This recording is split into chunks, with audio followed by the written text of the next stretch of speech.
자, 반갑습니다. 반갑습니다. 자동차 구조 원리 강의하는 윤승입니다. 자, 여러분들 좀 학습에 도움을 드리고자 2020년 서울 자동차 구조 원리 시험 내용 일부 좀 풀이를 해드리며 좀 관련된 이론들 좀 한 번 더 설명을 드리려고 합니다. 자, 어차피 뭐 김진학 원장님하고 지금 사회 김현철 쌤하고 같이 이제 뭐 묶어서 이제 설명을 드릴 터이니 학습하시는데 많은 도움이 되셨으면 합니다. 자, 그러면은 2020년 서울 자동차 구조 원리 먼저 문제를 한번 보도록 하겠습니다. 자, 전반적으로 문제는 크게 기본적인 내용에서 크게 벗어난 건 없었습니다. 그래서 학습을 좀 열심히 하신 분이라면은 그게 어렵지 않게 만점을 받을 수 있는 그런 문제였지 않나라고 개인적으로 전체적인 평가를 한번 해보고 시작을 하도록 하겠습니다. 자, 1번입니다. 자동차용 납산 축전지의 수명을 단축시키는 원인으로 가장 옳지 않은 것을 고르라고 이야기를 합니다. 자, 납산 축전지잖아요. 벤트 플러그가 있고 뭐 메인터넌스 풀이 MF 배터리 같이 이렇게 밀봉이 되어 있는 배터리가 아니지 않습니까? 그렇기 때문에 충전이 되고 충전이 완충된 상태에서 계속 전기를 가하게 되면은 이제 물이 전기 분해가 되는 거죠. 자, 물이 전기 분해가 되면서 플러스 극에서는 산소가, 마이너스 극에서는 수소가 발생이 됩니다. 산소와 수소, 이게 바꾸면 H2O, 이거 물이지 않습니까? 그래서 수분이 증발을 하게 됩니다. 그래서 주기적으로 이 수분이 증발하는 부분에 대해서 중류수를 보충을 해 줘야지만 급한이 노출되지가 않는다는 얘기입니다. 공기 중에. 만약에 계속 수분이 증발이 되어서 급한이 공기 중에 노출되게 되면 이제 영구 황산납, 유화, 설페이션 현상이 일어날 수밖에 없다는 거죠. 그렇게 되면 이제 용량이 급격하게 줄어들 수밖에 없다라는 이야기가 되는 겁니다. 그래서 전액 부족으로 인한 급한이 노출되었을 경우 수명이 줄어들게 됩니다. 그리고 이제 과다 방전으로 인한 급한이 영구 황산납파, 유화 설페이션 원인이 그거지 않습니까? 그래서 배터리를 관리하실 때 특히 겨울철에 한번 이렇게 방전되지 않게끔 주의를 해주실 필요성이 있다라고 얘기를 했죠. 방전 종지 전압 이하로 낮아져서 한번 방전이 되고 난 이후에 아무리 점프를 대고 다시 활용을 한다성 치더라도 배터리 수명이 급격하게 줄어든다라는 거는 뭐 경험상으로도 아시는 분들 있을 겁니다. 그래서 항상 보충전을 실시를 해줘야 된다. 방전 종지 전압 밑으로 떨어지기 전에 그 부분인 겁니다. 자, 점점 방전되면서 비중이 낮아지는 거죠. 비중이 점점 낮아져가지고 충전이 안 됐을 경우도 수명이 역시 짧아질 수 있다라는 개념인 거고요. 방전 종지 전압 이상의 충전 잘 유지하는 방법 중에 하나지 않습니까? 그래서 방전 종지 전압 이상으로 항상 충전이 되어 줘야 된다. 그걸 이제 우리 보충전이라고 이야기를 하는 거죠. 그래서 항상 그런 보충전이 필요하다라는 부분을 이해를 해주시면 되겠습니다. 그래서 이번 문제도 크게 어렵지 않게 해결을 할 수 있는 문제였었습니다. 자, 이제 2번은 가장 이제 기본적인 것을 물어보는 내용입니다. 근데 너무 쉬운 것 같은데 하면서도 조금의 함정이 숨어 있는 이런 문제라고 볼 수 있습니다. 자, 엔진과 행정 조합으로 가장 옳은 것을 고르라고 이야기를 하는 겁니다. 자, 일단은 뭐 선지 중에 보니까 가솔린 엔진, 디젤 엔진이 있고 뭐 행정에 대한 이야기가 있습니다. 뭐 연소 팽창 행정도 있고요. 흡기 행정도 있습니다. 자, 그럼 구분을 어떻게 하면 될까? 자, 일단은 보기를 봅시다. 피스톤이 하강합니다. 피스톤이 하강하면서 실린더 내부의 압력이 낮아졌네요. 그러면은 그리고 거기에다가 결정적인 힌트가 있죠. 흡기 밸브가 열리고 배기 밸브는 닫힌다라고 되어 있습니다. 흡입 행정인 겁니다. 흡입 행정 중에서 이제 실린더 내 압력이 낮아지는 과정이라고 보시면 되는데, 문제는 이제 얘가 가솔린 엔진인지 디젤 엔진인지 거기에 대해서 이제 구분하기가 쉽지 않다라는 겁니다. 근데 키워드 있잖아요. 뭔데? 혼합기라는 단어가 있습니다. 혼합기는 뭡니까? 공기와 연료가 섞인 상태를 우리 혼합기라고 이야기를 하죠. 가솔린 엔진의 MPI 방식 보시면 됩니다. MPI 방식에서는 공기와 연료, 흡기 밸브 앞에서 연료를 분사하는 방식이지 않습니까? 그렇기 때문에 혼합기라고 표현할 수 있다는 부분인 거죠. 그래서 이거는 흡기 행정에 무슨 엔진에 해당된다? 가솔린 엔진에 해당이 된다. 물론 뭐 SPI도 뭐 기화기를 쓰는 것도 전부 다 이제 혼합기 개념으로 이해를 하실 수 있다라는 겁니다. 근데 이제 디젤 엔진 같은 경우는 자기 착화 방식이지 않습니까? 그래서 흡입 행정에 뭐만 흡입한다? 공기만 흡입하지 않습니까? 그래서 그 내용으로 구분을 지어서 문제를 해결을 하시면 되겠습니다. 이번 문제 괜찮은 문제인 것 같습니다. 구조 원리상 기본적인 내용도 물어보고 거기에다가 약간 응용 시킨 부분까지 활용을 해서 문제를 출제를 했다. 괜찮은 문제라고 봅니다. 개인적으로. 자, 그러면 이제 3번 문제를 볼까요? 여기서 조금 힘들 수 있었을 것 같아요. 가솔린, 디젤 엔진 구분하는 거야. 네, 그 외에는 나머지는 평이하게 풀 수 있는 문제 중에 하나였다. 이렇게 보여집니다. 자, 3번 문제는 조향에 관련된 이야기인 거죠. 조향 핸들의 회전 각도를 일정하게 유지한 겁니다. 일정하게 유지한 상태에서 일정한 속도로 주행하면은 이제 내가 원하는 방향, 가려고 하는 방향으로 주행이 되는 경우 우리 이걸 뭐라고 한다? 뉴트리얼 스티어라고 이야기를 하게 됩니다. 근데 여기서 뭐라고 했습니까? 주행하면 자동차는 선의 반지름이 일정한 원운동을 하죠. 요거네요. 그러나 일정한 주행 속도에서 서서히 가속하게 되면 처음에 궤적에서 이탈하여 점점 어느 쪽으로? 바깥쪽으로 벌어지려고 하는 겁니다. 바깥으로. 자, 바깥으로 벌어진다라는 얘기는 뭐예요? 내가 조향하려고 하는 것보다 조향이 적게 된 상태다라고 이해하실 수 있다라는 겁니다. 그래서 이걸 뭘로? 언더스티어라고 답을 고르시면 되겠네요. 여기에 대한 내용은 언더스티어로 이해를 하시면 되겠습니다. 그리고 이제 내가 원하는 것보다, 원하는 궤적보다 더 많이 감겨 들어가는 경우가 있겠죠. 그래서 앞쪽으로 더 많이 들어간 경우 우리 오버하지 말라. 그죠? 오버스티어의 개념이다. 이렇게 이해를 해 두시면 되겠습니다. 자, 참고로 언더스티어가 일어나는 형식, 구동 형식이 대표적인 F 방식이라고 보시면 되고요. 오버스티어가 잘 일어나는 구동 방식은 FR 방식이 대표적이다라는 부분까지도 추가를 해서 내용을 같이 정리해 주시면 좋을 것 같습니다. 자, 이 문제도 감사하죠. 이런 문제도. 예, 기본적인 내용만 잘 정리가 되셨다면 어렵지 않게 해결할 수 있는 문제다. 이렇게 보여집니다. 자, 4번 문제 볼까요? 자, 이거 이제 배전기 부분인데, 배전기 부분은 문제를 좀 출제를 안 해주셨으면 제가 이제 기본서에서 배전기 내용을 뺄 텐데, 지금 대구도 그렇고 서울도 그렇고 지금 배전기 문제가 주기적으로 나오기 때문에 기본서에서 빼기는 힘들 것 같습니다. 좀 워낙 좀 과거 시스템이라 좀 빼고 싶은 마음도 있는데 일단 문제가 계속 출제가 되니 계속 내용을 알고 가셔야 된다는 겁니다. 자, 이거 저하고 수업하신 분들은 아실 겁니다. 그림을 하나 그리시면 된다고 했어요. 뭘 기준으로? 캠각을 기준으로요. 캠각을 기준으로 하나는 이런 식으로 그리시면 되고요. 자, 나머지 하나는 어떻게? 이렇게 반대쪽으로 그려주시면 되겠습니다. 자, 그래서 여기서 보시면 캠각이 클 때 이쪽은 뭐다? 점화 시기라고 보면 되고요. 이쪽은 뭐라고 보면 다? 접점이죠. 접점의 간극이라고 보시면 되겠습니다. 자, 캠각이 점화시기, 캠각, 점화시기, 접점간극, 접점간극이 뭐예요? 라고 물어보시면은 접점 간극의 개념 정도는 알고 계셔야 되죠. 배전기 안에, 배전기 내부에 이제 점화 장치를 제어하기 위해서 캠이 있습니다. 그죠? 그 캠이 회전을 하면서 사기통 같은 경우는 캠이 이렇게 모서리가 4군데가 있을 겁니다. 그래서 얘가 회전을 하면서 접점을 떨어뜨리는 거죠. 이 떨어뜨리는 이 캠이 이제 요 벌어지는 게 이게 이제 요거 접점이 붙어 있을 때 면에서 이게 변이죠. 변이 지나가는 부분을 접점이 붙었을 때 변이 이동한 변이 거리, 이거 회전하는 각을 이제 캠각이라고 얘기를 하고, 캠각 이후에 이렇게 떨어진 부분, 접점을 들어 올리는 만큼을 이제 얘가 커지게 되면 접점을 좀 더 많이 떼게 되고, 이제 이게 작으면은 적게 떼내는 원리였었습니다. 그래서 요런 걸 다 이해하면 좀 힘드니 요렇게 그림으로 외우면 편하다. 즉 무슨 말인데, 캠각이 클 때는 요 포인트죠. 점화 시기는 느려지고요. 그 다음에 접점 간극은 뭐다? 작아진다. 이렇게 정리해 두시면 된다고 얘기를 했고요.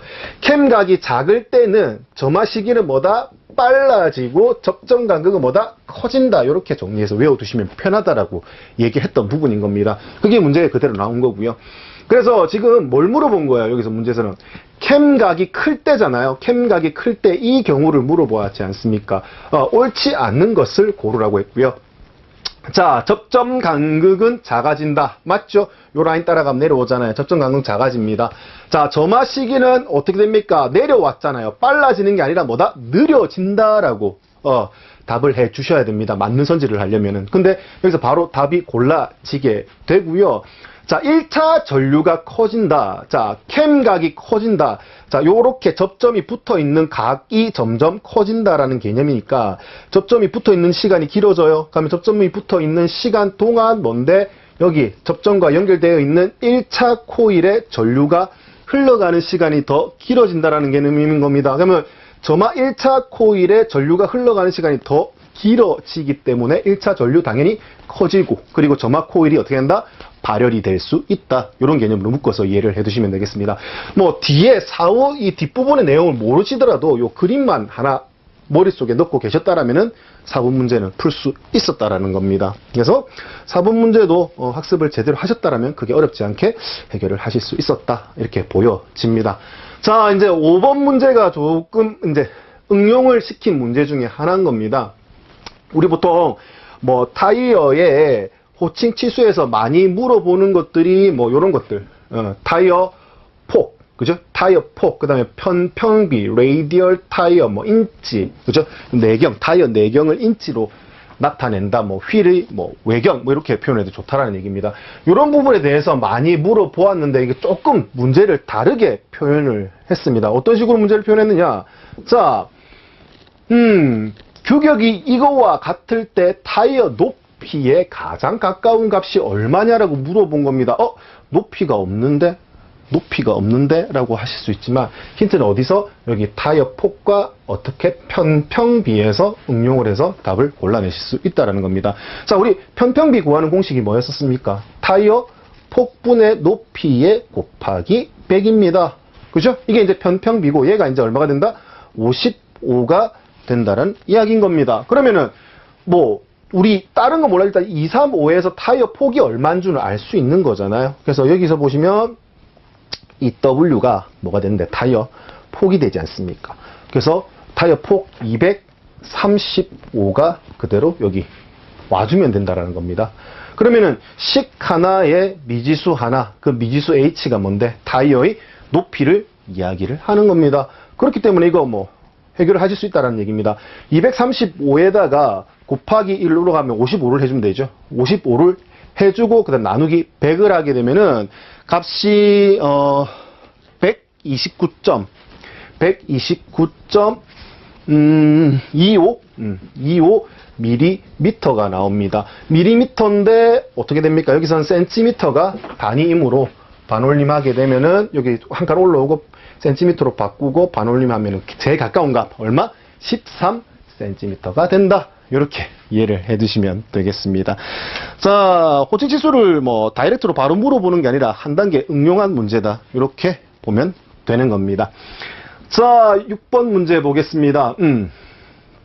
시동장치에 대한 설명으로 가장 옳지 않은 것을 고르라고 합니다. 자, 시동장치는 스타트 모터와 플라이 휠, 그리고 드라이브 플레이트로 구성이 되어 있다라는 얘기입니다. 자, 기동장치, 뭐 시동 모터, 스타트 모터, 뭐 기동 전동기라고 표현하지 않습니까? 기동 전동기의 피니언 기어와 플라이 휠의 링기어가 맞물려 가지고 감속비를 만들어낸다는 얘기죠. 그래서 감속을 시켜서 속도가 감속이 되니까 그만큼 토크가 커진다는 개념인 거예요. 그래서 그 큰 토크로 크랭크 축을 회전을 시킨다. 뭐 회전 저항 이기고 회전 시동을 걸 수 있다라는 개념으로 이해를 해두시면 되는 겁니다. 맞아요. 자, 근데 이제 드라이브 플레이트라고 하는 표현이 되어 있는 겁니다. 자, 이 드라이브 플레이트 같은 경우는 우리 자동 변속기에 뭐가 들어간다? 토크 컨버터가 들어가지 않습니까? 그래서 이 토크 컨버터의 플라이 휠에 있는 자리에 굉장히 얇은 판이 있습니다. 그래서 여기 뭐 토크 컨버터에 요렇게 돼서 이 부분을 이제 이 부분을 이제 펌프라고 얘기하지 않습니까? 안쪽에 터빈이 있고요. 그 다음 그 가운데 스테이터가 있고. 그래서 이렇게 얇은 판처럼 생겨 있는 기어, 큰 링기어, 이거를 뭐라고 한다? 드라이브 플레이트라고 한다. 이렇게 하나 더 용어를 좀 챙겨 주시면 좋겠습니다. 자, 스타트 모터에서 피니언 기어의 회전축 방향으로 이동은, 그쵸? 마그네틱 스위치, 솔레노이드 스위치로도 표기, 그죠? 에 의하여 이루어진다. 기존 전동기 단자 3개 있죠. 뭐 있습니까? ST 단자, 그 다음에 B 단자, M 단자 이렇게 있지 않습니까? 그래서 ST 단자에서 감겨져 있는 코일 종류 2가지, 풀인 코일과 홀딩 코일. 그 풀인 코일과 홀딩 코일에 전류가 흘러가면서 플런저가 움직여지죠. 이 플런저가 움직여지면서 어떻게 시프트 레버를 통해서 피니언 기어를 앞쪽으로 내보내는 방식, 피니언 기어 속동식이죠. 피니언 기어. 그리고 자동식이지 않습니까? 자동식 피니언 기어의 속동 방식에 관련된 이야기를 하고 있습니다. 맞는 내용입니다. 자, 시동 걸린 엔진의 회전이 스타트 모터를 파손하지 않도록 언더러닝이 아니라 뭐다? 오버러닝 클러치라고 얘기를 했죠. 한쪽 방향으로만 동력을 전달하는 원웨이 클러치, 즉 전기자 축이 회전을 해서 피니언 기어를 돌릴 수는 있어요. 근데 피니언 기어가 더 빨리 돌아서 어떻게 전기자 축 쪽으로는 동력을 전달시키지 못하게 만드는 그 원웨이 클러치를 뭐라고 한다? 오버러닝 클러치라고 이야기를 했었죠. 그래서 오버러닝 클러치 입에 많이 붙여 보신 단어를 많이 연습해 보신 분들은 어렵지 않게 답을 골라 내실 수 있는 부분이었습니다. 문제 괜찮았었어요. 뭐 크게 어렵지는 않은 문제였습니다. 자, 시동에는 조석의 강한 힘이 필요하므로 스타터 모터는 감속 기어를 거쳐 피니언 기어에 동력을 전달한다. 자, 이거는 이제 저희 수업할 때는 그 전기자죠. 전기자 그 다음에 전기자 축에 피니언 기어가 바로 붙어 있는 방식만 공부를 했었습니다. 근데 이제 거기 좀 더 큰 감속을 만들어내기 위해서요, 전기자 축에 유성 기어를 한 세트 더 쓰는 방식이 있습니다. 그래서 이렇게 전기자가 있으면 전기자 축이 있고 전기자 축 앞쪽에다가 유성 기어 장치 선 기어를 붙이는 겁니다. 거기에다 이제 링 기어는 고정을 시키고요. 바깥에 링 기어는 고정을 시키고 그다음에 어떻게 한다? 캐리어죠. 캐리어를 어떻게 출력으로 쓰게 되면은, 자, 유성 기어를 써가지고 한 번 더 감속을 할 수 있다는 개념인 거예요. 그래서 뭐 선 기어의 수를 36개라고 하고 링 기어의 수를 72개라고 가정했을 때 캐리어의 상당 인수는 요 2개 더한 녀석이기 때문에 얼마? 뭐 108개가 된다. 뭐 이렇게 이해하실 수 있다는 겁니다. 그래서 큰 감속비를 얻어낼 수 있다는 얘기예요. 그래서 한번 감속을 시켜서 어떻게 동력을 전달을 해서 어떻게 구동 피니언 기어를 돌리는 형식도 있다는 겁니다. 그래서 이런 형식에 대한 설명이고, 이 형식을 모른다성 치더라도 어떻게 답을 고르는 데는 크게 어려움은 없었다. 그리고 이 문제를 풀면서 이렇게 유성기어 장치를 내부에 써가지고 한 번 더 감속하는 시스템이 있다라는 정도만 하나 더 기억을 해두시면 좋을 것 같습니다. 문제를 푸는 데는 크게 어려운 점은 없었지만 이 내용은 수업 때 제가 정리를 해드리지 않은 부분이니까 하나 더 기억을 좀 해두셨으면 좋겠습니다. 자, 그 다음에 LPG 연료 장치, LPG를 연료로 사용하는 엔진에서 연료가 공급되는 순서를 너무너무 많이 설명을 드렸었습니다. 기존에 시험 문제도 많이 나왔고요. 근데 이제 여기서 변별력을 주기 위해서 사용한 인자가 뭐다? 프리히터라고 보시면 되겠습니다. 우리 그 베이퍼라이저 안에 내부에 이제 우리 자색으로, 우리 컬러 뭐 책 안에는 뭐 색깔이 다 보이니까 베이퍼라이저 안에 자색으로 냉각수가 흐르는 부분이 보였었을 겁니다. 근데 이제 이 시스템 이전에 이제 프리히터를 사용할 당시에는 프리히터에 냉각수를 직접 흘려 보냈다라는 개념인 거예요. 그래서 베이퍼라이저 가기 전에 프리히터를 거치게 된다라는 부분을 알고 계신 분들은 문제를 풀 수 있었다. 뭐 이렇게 보시면 되겠습니다. 이거는 수업 때 한번 제가 언급을 해드렸던 기억이 납니다. 그래서 감압 기화가 되면서 LPG가 감압 기화가 되면서 주변의 열을 빼앗아간다. 심한 경우에 어떻게 연료 라인이 얼어 버릴 수도 있다. 그래서 그 부분을 보상해주기 위한 장치를 뭐라고 한다? 프리히터라고 이야기를 합니다. 냉각수를 흘려서 보상을 하는 거죠. 그래서 그 프리히터의 위치는 베이퍼라이저 감압 기화 장치 바로 앞에 위치한다라는 내용만 알면은 그 이전에 알던 내용으로 충분히 쉽게 해결할 수 있는 문제 중에 하나였다. 이렇게 보여집니다. 프리히터를 아느냐 모르느냐 그 부분인데, 근데 봅시다. 프리히터를 모른다성 치더라도 지금 나머지 요 부분 때문에 조금 헷갈리실 수는 있겠네요. 그죠? 요거 바뀌는 부분 때문에 조금 헷갈리실 수 있지만 나머지는 뭐 순서가 아예 믹서가 먼저 올라와 있잖아요. 그죠? 그래서 일단은 프리히터에 대한 개념을 좀 알고 있어야지만 좀 손쉽게 해결할 수 있는 문제였다. 이렇게 봐집니다. 자, 8번 문제 보겠습니다. 하이브리드입니다. 하이브리드 자동차인데, 여기서 그림에서 보시면, 요 그림 있잖아요, 요 그림. 요렇게 표시된 거. 요 그림이 뭐다? 동력을 전달, 차단하는, 연결을, 시켰다가 차단하는 클러치의 역할을 한다라고 보시면 되겠습니다. 그러면은, 여기서 순간적으로 동력을 끊어낼 수 있다는 얘기입니다. 즉, 엔진에서 만들어진 동력이 어떻게, 변속기 쪽으로 들어갈 수도 있죠. 클러치가 이게 붙게 되면. 근데 클러치가 떨어지게 되면 얘는 이제 별개인 겁니다.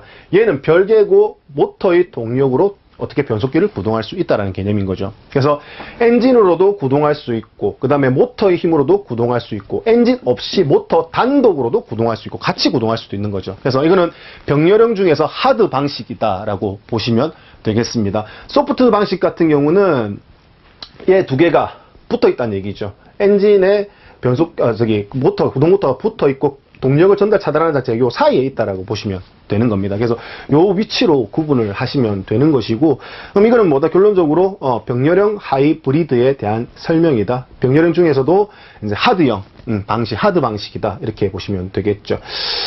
자, 그러면 1번, 2번, 3번, 4번 있는데 요 내용, 이 그림이 직렬형인지 병렬형인지 헷갈린다 성 치더라도 직렬형에 대한 설명은 몇 번만 4번 선지 내용 하나밖에 없지 않습니까? 그래서 이 그림에 대해서 헷갈려서 이게 직렬인지 병렬인지 정확하게 구분이 안 된다 성 치더라도 1번, 2번, 3번은 누가 봐도 이거는 병렬형에 관련된 내용이고, 4번만 이제 이거는 직렬형 하이브리드 시스템이다 라고 표현을 했기 때문에 답은 어렵지 않게 고르실 수 있었다는 얘기입니다. 근데 여기서 아셔야 될 거는 요 동력을 전달하고 차단하는 위치가 어디에 있느냐에 따라서 하드형과 소프트형으로 나눌 수 있다. 이렇게 기억을 해두시면 되겠습니다.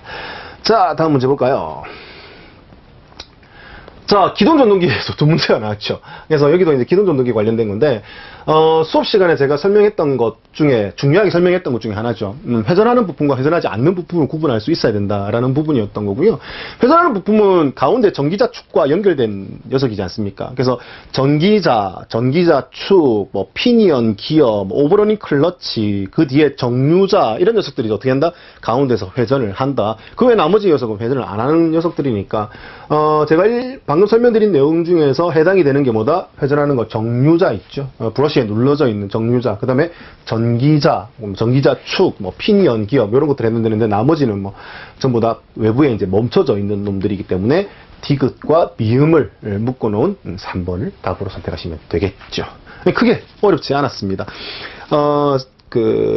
플래시를 보여드리면서 제가 전체적으로 설명을 했을 때 동력이 전달되는 순서, 그리고 굴러가는 거, 굴러가지 않는 거, 명칭, 요런 것 정도만 파악하고 계셨다라면 얼마든지 풀 수 있는 문제였다라고 봐집니다. 자, 10번입니다. 전자제어 현가장치의 제어에 대해서 옳지 않은 것을 고르라고 한 거죠. 안티스커트입니다. 스커트는 들리는 거고, 들리지 않게끔 하는 제어라는 개념이지 않습니까? 그러면은, 들리지 않게끔 하는 제어에서는 어떻게 한다? 급출발할 때의 개념이라는 겁니다. 갑자기 급가속을 밟았을 때, 악셀레이터 페달을 급하게 밟았을 때 어떻게 한다? 노스업, 즉 스커트가 되지 않게끔 하는 제어가 뭐다? 엔티 스커트 제어라고 볼 수 있다는 겁니다. 근데 얘를 급 제동할 때 노스 다운이라고 표현했기 때문에 바로 틀린 내용이 되어서 바로 답을 고르실 수 있다는 겁니다. 문제 쉬웠습니다. 이거는 괜찮게 풀 수 있는 문제였다라고 봐집니다. 자, 엔티 롤링 제어, 급 커브에서 원심력에 의해서 차체가 이렇게 기울어진다는 얘기입니다. 기울어지면은 좌우, 이거는 롤링이라고 볼 수 있다는 거고요. 엔티 바운싱, 스프링 위 질량 진동에서 Z축 기준으로 상하 운동하는 걸 바운싱이라고 한댔고, 이 바운싱이 일어나지 않게끔 하는 제어는 비포장 도로를 운행할 때 쇼급쇼버 감쇄력을 제어하는 주행 안전석을 확보하는 거, 이 위아래 진동이라고 볼 수 있다라는 겁니다. 자, 차속 감응 제어, 고속 주행 시 쇼급쇼버의 감쇄력을 제어하여 어떻게 한다? 주행 안정성을 확보할 수 있다. 고속에서 차체 좀 낮추게, 약간 딱딱하게 해주면 좋다. 이런 개념인 거죠. 그래서 10번 문제도 답을 어렵지 않게 1번이라고 선택할 수 있는 문제였었습니다. 자, 그래서 서울에서 시험 치신 분들이 한 번씩 피드백이 왔는데, 이렇게 제가 저한테 연락 오신 분 중에서는 크게 많이 틀리지는 않으셨더라고요. 그러니까 많이 점수가 좀 좋게 나오신 분들이 많더라고요. 그래서 조금만 기본서 내용 집중해서 공부를 하셨다라면 고득점이 가능한 그런 시험이었다, 이렇게 보아집니다. 자, 고생 많으셨고요. 나머지 이제 그 도로교통법규 한번 또 설명 강의 한번 들어보시는 걸로 하겠습니다. 수고하셨습니다. 반갑습니다. 김진아입니다. 2020년 서울시 같은 경우에는 문제지가 공개가 됐기 때문에 오늘 사회 자동차 구조원리 제일 마지막 시간에 저랑 도로교통법규 2020년 볼 수 있도록 하겠습니다. 미리 총평부터 말씀을 드린다면은 무난했다. 하지만 마지막 문제가 다소 좀 어려웠다. 이렇게 보시면 되네요. 2020년 서울 도로교통법규 한번 봅시다. 문제 1번. 드디어 여러분들 안전표지가 이제 서울시 운전직 공무원에도 출제가 됐는데 그 전에 여러분들 규제표지부터 보고 갑시다. 상식적으로 보시더라도 자동차 통행금지입니다. 그죠? 말 그대로 뭡니까? 화물자동차, 화물차 통행금지고, 버스다. 그죠? 승합차 통행금지, 오토바이 아닙니까? 이륜자동차 및 원동기 장치자전거 통행금지, 자전거 통행금지 두 개 있습니다. 자동차, 이륜자동차 및 원동기 장치자전거 여러분들 통행금지가 되겠습니다. 그래서 1번에 보시면은 안전표지에 대한 설명으로 가장 바르게 연결된 것은 그랬네요. 조금 전에 말씀드렸죠. 이거는 승합차가 아니고 뭡니까? 화물자동차 통행금지 표시. 1번 선지는 틀린 거네요. 2번, 3번은 여러분들 주의 표시다. 그죠? 2번 누가 보더라도 미끄러운 도로 표지, 주의 표지, 안전 표지로 가장 적합하게 되겠네요. 정답은 2번이고, 이 선지 3번 같은 경우는 여러분들 제가 실전에서 모의고사를 쳐도 상당히 헷갈리기 쉽다고 봉투 모의고사 할 때도 한 번 더 제가 언급을 드렸죠. 이렇게 중앙분리대가 위에 있으면은 중앙분리대 시작이고, 이렇게 중앙분리대가 끝에 있으면은 중앙분리대 끝입니다. 양측 방향 같은 경우에는 이게 뭡니까 여러분들? 양측 방이다. 그죠? 그래서 3번 선지도 틀린 겁니다. 4번에 자전거 나란히 통행 허용 표시입니다. 자전거 주차장 표시가 아니죠. 쉽게 말해서 이 지시 표지 같은 경우에는 자전거가 병렬 통행이 가능하다. 이렇게 보시면 되겠습니다. 그래서 서울시 문제 1번의 정답은 2번 되겠습니다. 다음 문제 볼까요? 2번에 도로교통법 시행규칙상 저는 이 서울시 문제 같은 경우에는 도로교통법상, 도로교통법 시행령상, 도로교통법 시행규칙상 이렇게 딱딱딱 나눠져 있는 게 너무 마음에 듭니다. 시행규칙에 보시면은 편도 1차로 고속도로의 최고 속도 그렇습니다. 이거는 뭐 눈 감고더라도 여러분들 80km다. 그죠? 자, 여러분들 고속도로의 정의가 제가 뭐라 그랬습니까? 자동차의 고속 운행에만 사용하기 위해 지정된 도로가 뭐? 고속도로죠. 일반 도로와는 달리 고속도로 같은 경우에는 여러분들 최저 속도의 규제를 주죠. 고속도로의 최저 속도는 여러분들 시속 50km입니다. 편도 1차로, 2차로에 구애받지 않고 최저 속도는 50km인데요. 이 고속도로에서 최저 속도 위반 같은 경우에는 승용 승합차 범칙금 얼마? 2만원 부과된다 그랬습니다. 문제 3번 볼까요? 도로교통법상 긴급자동차, 그렇죠. 긴급자동차 시험에 안 나오면 안 되겠죠. 이 긴급자동차 같은 경우는 여러분들 선지 3번, 4번 쉽게 말해서 긴급자동차 접근 시 피항 방법이 대단히 중요하고 출제가 잘 된다고 말씀을 드렸죠. 교차로 부근에서는 교차로를 피해서 일시정지하고 교차로 이외의 장소 같은 경우에 뭡니까? 긴급자동차가 우선 통행할 수 있도록 양보를 해야 되겠죠. 긴급자동차의 우선 통행에 대한 설명으로 가장 옳지 않은 것은 그랬습니다. 선지 1번 볼까요? 긴급하고 부득이한 경우에는 긴급차는 그렇죠. 도로의 중앙이나 좌측 부분을 통행할 수가 있죠. 맞네요. 이번에 긴급자동차는 이 법에 따른 명령에 따라 정지해야 하는 경우에도 불구하고 정지하지 않고 않을 수 있다. 2번 선지도 맞는 말이다. 그죠? 3번, 4번 중요하다고 말씀드렸죠. 교차로나 그 부근에서 긴급자동차가 접근할 때는 교차로와 상관없이 일시 정지를 해야 된다가 아니고 교차로를 뭐해서? 교차로를 피해서 일시 정지하는 겁니다. 그래서 틀린 것은 3번이고요. 4번 볼까요?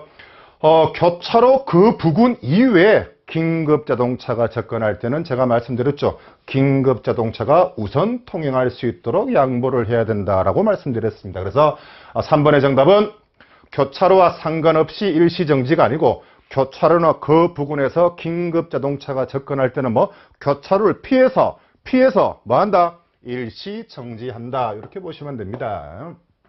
문제 4번 봅시다. 도로교통법상 도로에서의 금지 행위로 가장 옳지 않은 것은 그랬습니다. 도로를 통행하고 있는 차마에서 뛰어내리는 행위는 여러분들 금지 행위가 맞는데 도로를 통행하는 차마에서 밖으로 물건을 던지는 행위도 금지 행위가 맞습니다만은 차가 가만히 정지되어 있는 상태에서 뛰어내리는 행위 도로교통법에 여러분들 금지 행위라고 명시되어 있지 않습니다. 그래서 정답은 1번 체크하면 되겠네요. 이번에 교통이 빈번한 도로에서 공놀이 또는 썰매 타기 놀이를 하는 행위 도로에서의 금지 행위 맞고 술에 취해서 도로에서 갈팡질팡하는 행위도 도로에서의 금지 행위라고 볼 수 있습니다. 4번에 돌, 유리병이나 그 밖에 도로에 있는 사람이나 차마를 손상시킬 우려가 있는 물건을 던지는 행위도 뭐 도로교통법상 도로의 금지 행위로 볼 수가 있겠습니다. 그래서 4번의 정답은 1번 되겠네요.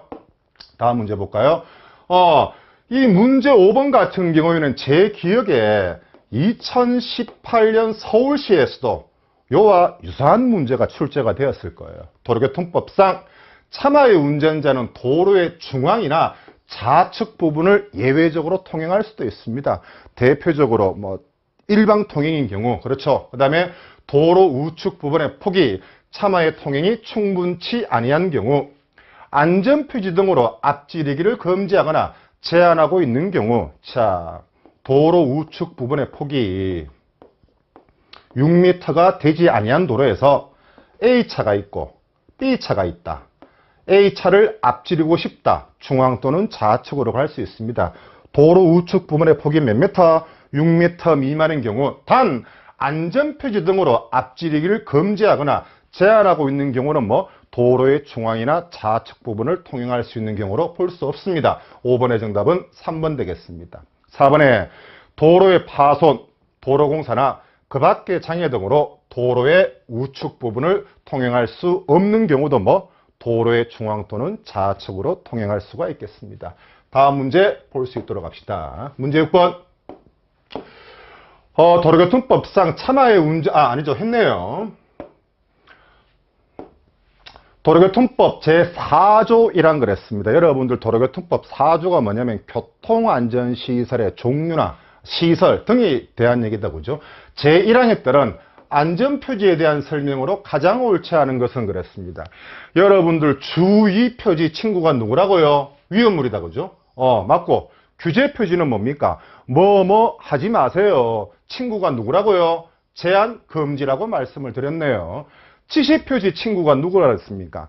통행 방법, 통행 구분, 이를 도로 사용자가 이에 따르도록 알리는 표지가 뭐 지시표지고, 보조 표지는 뭡니까? 이러한 주의 표지나 규제 표시나 지시 표지, 주 기능을 보조하는 표지가 뭐 보조 표지인데, 4번에 보시면은 도로교통의 안전을 위해서 각종 주의, 규제, 지시 등의 내용을 노면에 표시한다 그랬으니까 이거는 보조 표시가 아니고 뭡니까? 노면 표시가 되겠다, 그죠? 그래서 틀린 선지는 여러분들 정답은 4번 되겠습니다. 다음 문제 볼 수 있도록 합시다. 문제 7번. 도로교통법 49조. 모든 운전자의 준수사항. 당연히 시험 문제에 나와야 되겠죠. 모든 운전자의 준수사항으로 가장 옳지 않은 것은 그랬습니다. 자, 지하도나 육교 등 도로 횡단 시설을 이용할 수 없는 지체장애인이나 노인 등이 도로를 여러분들 횡단 그랬으니까 반드시 뭐 해야 됩니까? 일시 정지해야 된다. 1번의 선지는 맞는 거고요. 2번, 가시광선 투과율 기준이 대통령령으로 정하는 기준보다 앞면 착유리는 70% 미만인 차를 운전해서는 안 되고, 운전석 좌우 착유리는 뭡니까? 40% 미만인 차를 운전해서는 안 되겠죠. 하지만 가시광선 투과율에 구애받지 않는 자동차가 여러분들 제가 3개 있다 그랬죠. 이렇게 그러겠죠. 짱, 구, 요 짱이 뭡니까 여러분들? 장의용. 구가 구금용. 요는 뭐? 요인경호용. 이 세 가지 차 같은 경우에는 가시강선 투과율에 구애받지 않죠. 그래서 짱, 구, 요 숙지하시면 되는데 안면 착륙의 가시강선 투과율이 대통령용으로 정하는 기준보다 낮은 장의용 자동차는 뭡니까? 가시강선 투과율 기준에 영향받지 않습니다. 그래서 틀린 것은 2번입니다. 불법 썬팅, 여러분들 범칙금이 아니고 제가 과태료가 2만 원이라고 말씀을 드렸죠. 3번에 운전 중에도 각종 범죄 및 제어 신고 시에는 휴대전화 예외적으로 사용할 수 있죠. 여러분들 가장 대표적으로 휴대전화 사용할 수 있는 경우가 뭐? 자동차 등 노면전차가 서행이 아니고 뭐?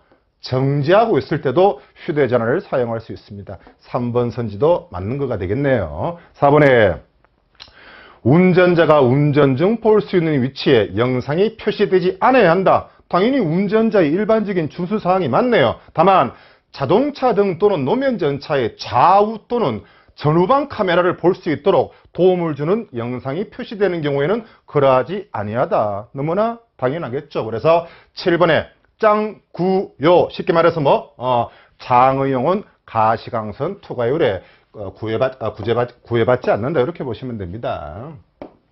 8번에 도로교통법상 주차금지의 장소로 가장 옳지 않은 것. 여러분들 주차금지 장소 가장 대표적으로 3개 있습니다.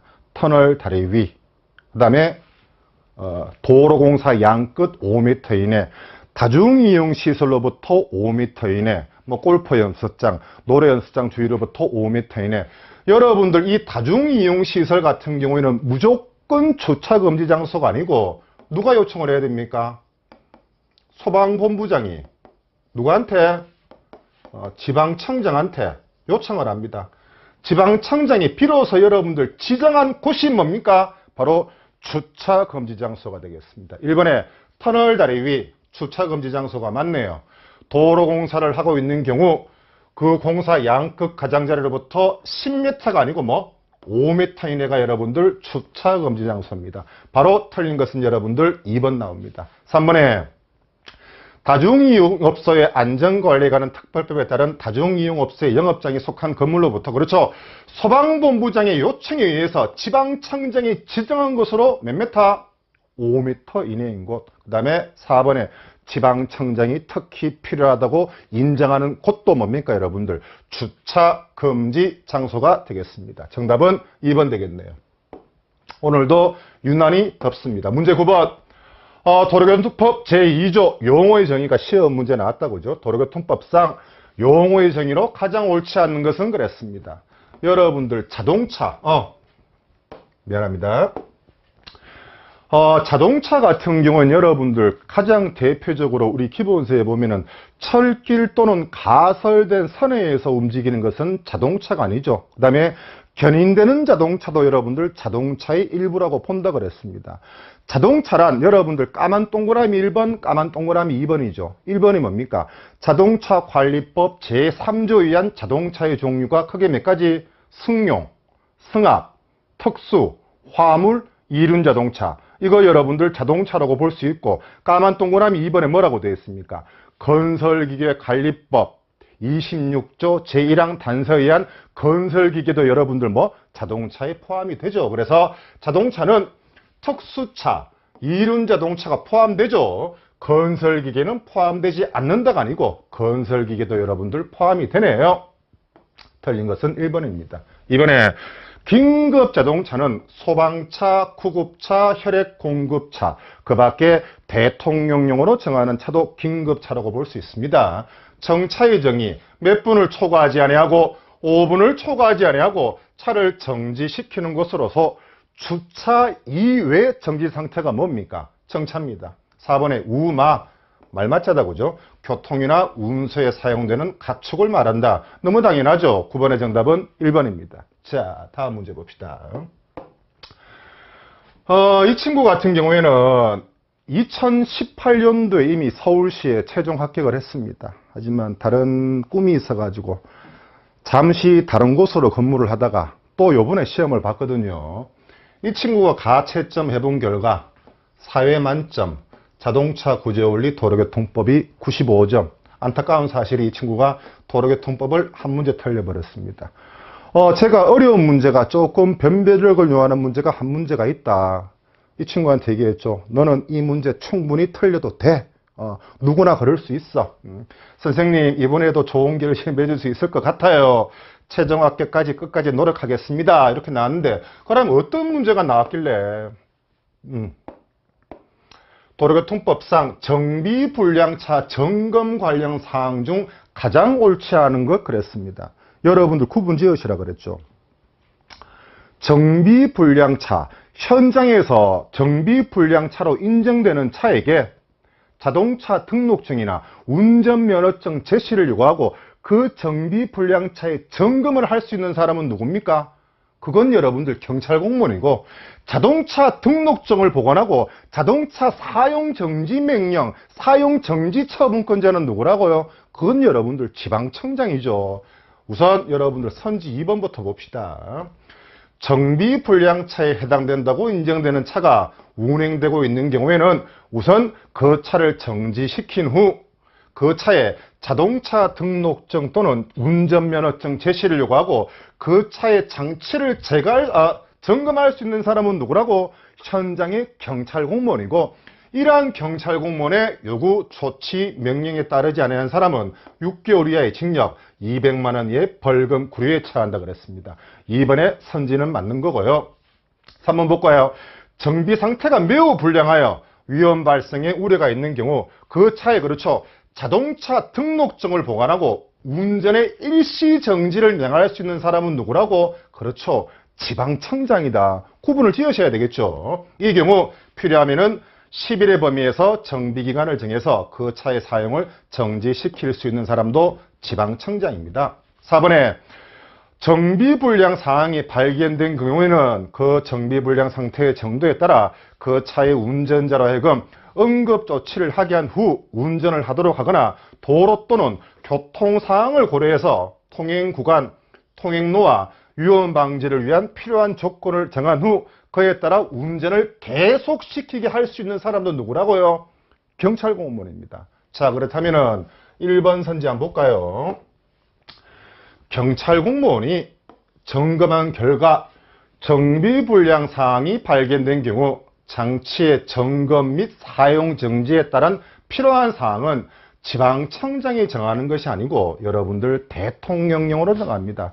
대통령령, 여러분들 도로교통법 시행령에 보시면은 지방청장은 사용 정지 처분할 때는 자동차 사용 정지 통고서,